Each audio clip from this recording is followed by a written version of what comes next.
Hi everyone, and welcome to my review of the Audiosense DT300. Um, this is an all BA earphone.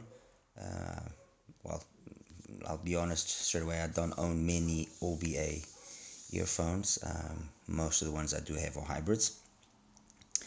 But I thought that this would be a really nice IM to review, since I reviewed its younger brother, the DT100, a couple of weeks ago, and that one really impressed me. I mean, for a single BA, this thing is pretty impressive, especially when it comes to bass and mids. I was really impressed by how full, rich, textured that this earphone actually played. I was not expecting it, definitely not expecting it. But anyway, on to what brings us here today, which is the DT300. This is the box. I'll just run through that quickly. Okay, very nice packaging, as is the case with Audiosense. Inside the box, we are then greeted by this case, which can actually be bought as well separately on AliExpress. Audiosense actually sells this case separately. It's supposedly waterproof, and honestly I kind of believe it. I haven't tried it, to be honest. I haven't given it a go, but it's rock solid. It's shut, as you can see, really tight. So this thing is, if it's not waterproof, I don't really know what it is. Anyway, brings this box. Inside the box, it brings all the tips that you can possibly imagine. I mean, I've seen some earphones with a lot of tips, but Audiosense definitely doesn't skimp on that. You have all sorts and types and whatever else you want. So 4 bags of ear tips, all different. Brings our little friendly brush here to clean and everything. And then we have the cable, which is a decent affair. I mean, honestly, I tried other cables, and I'll be really honest, I really wouldn't bother with changing the cable. The cable is fine, it's perfect. It's an MMMCX connector. It does the job. And you'll notice I've got a impedance adapter here. I'm using a 30 ohm impedance adapter, and there's a reason for that, and there's a reason why I actually tested it with this, and I'll get into that in a couple of minutes. As for the earphones themselves, I don't want to kind of exaggerate here, but these are probably the nicest looking IEMs that I have. I mean, this 3D printed shell is something else. They've really gone to town on this one. They've done their work. It's all the internal, well, being 3D printed, you know, the space for the BAs has been left perfectly inside the earphone itself. Just trying to show you a little bit. All the tubes are all printed already. So I mean, in terms of construction, I'm just trying to see if I could actually show you this a little bit better. Let me take the tip off. There we go. That's slightly better. So this thing, in terms of construction, is probably one of the better ones that I have seen. That's how good I really think it is. It is really, look, there we go. See, beautiful.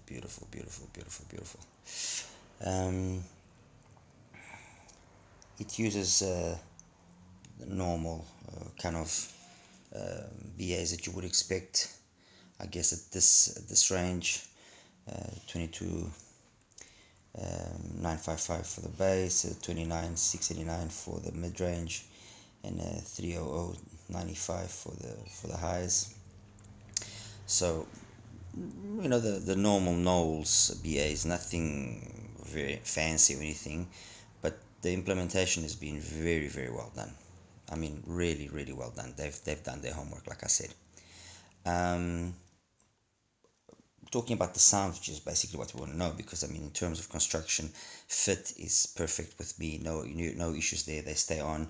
The amount of tips that you have, I'm sure you're going to find tips that will work. The cable is good.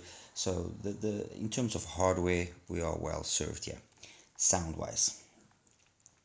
I want to start by saying that when I initially graphed them, I was a little bit, well, I graphed them because a fellow reviewer asked me to graph them because he was maybe thinking that there was something wrong with his DT300, and I graphed it and it was almost identical. And the reason was that the curve that it that showed us was like a little bit off-putting. It was very flat across the whole base, very flat with a couple of peaks around, on the mids, and it was just something that just didn't look very appealing to it. Anyway, as sometimes is the case, what you graph doesn't necessarily mean that's what you hear. And although I have to admit that I was initially, when I saw the graph, okay, these things maybe will sound weird. No, I was actually quite surprised. And then I tried the 30 ohm adapter also, following his suggestion to see how it would graph, and that came up with a nicer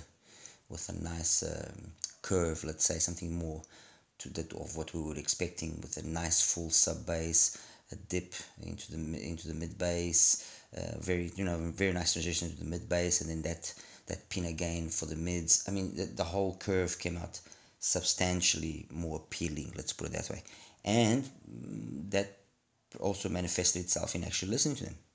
So what type of a curve do these have? I guess you could say these are like a kind of a harmonish kind of curve, sub bass is more prominent than the mid bass in my opinion. Well, at least with the stuff that I heard. Although the mid bass is very well executed, it doesn't bleed into the mids. So very good texture, clean, it's fast. It's a really good quality bass. One that makes you sometimes think, oh, you actually listening to a BA driver, or is this maybe a dynamic driver? That's how good I actually found the bass on the DT300s. The mids,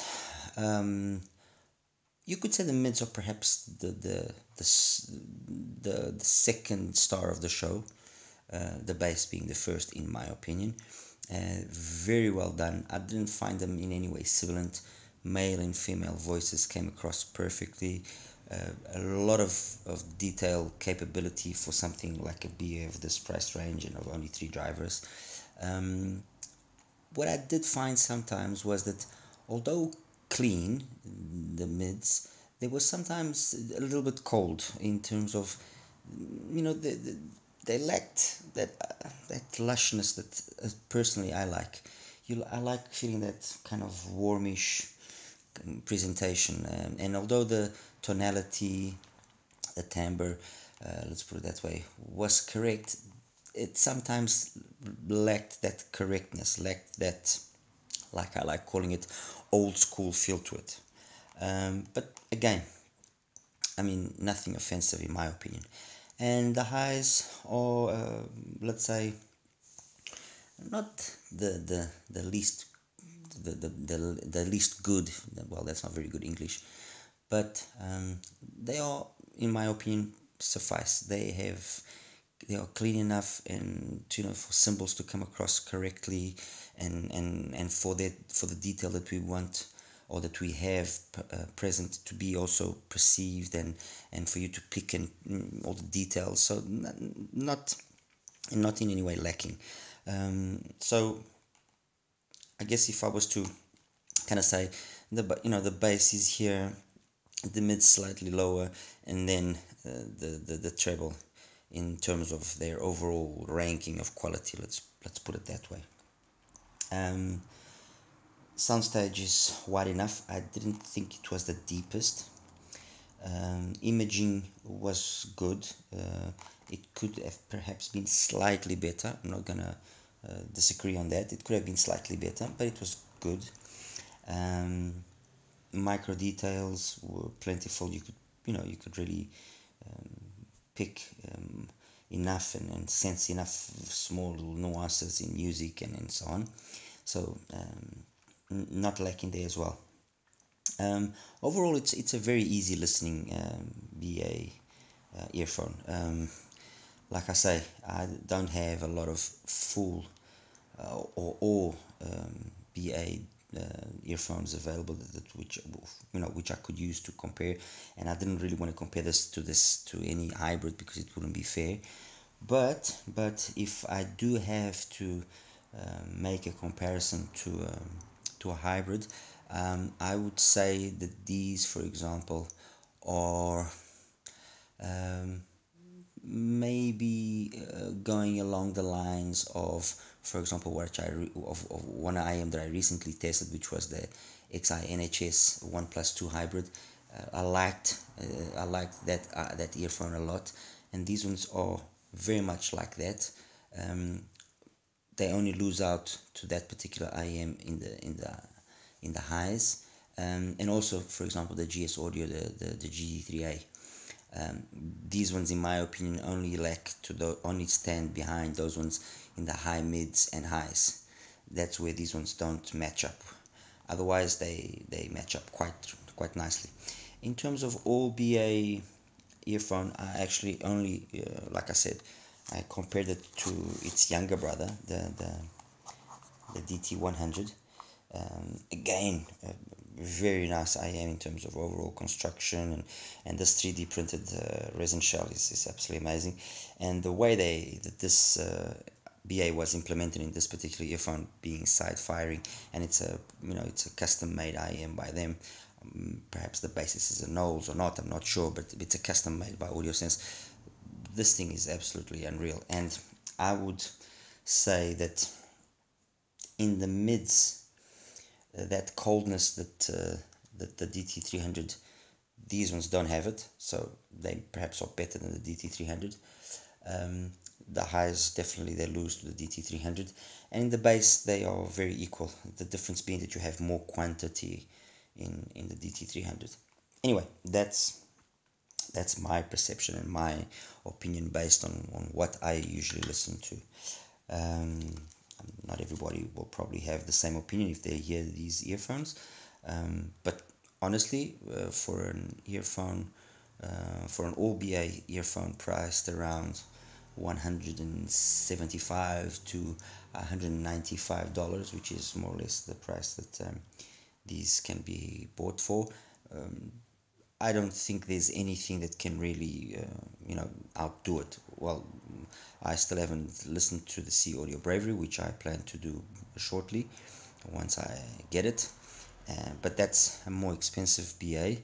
That's also 4 BAs. But in terms of 3 BA, I don't see anything, honestly, that I would think could really match up nicely with the DT300s. There's also the DT200, which I actually haven't tested, but maybe I'll do that just to see if there is an evolution between the brothers, let's put it that way. But overall, DT300, I personally liked it.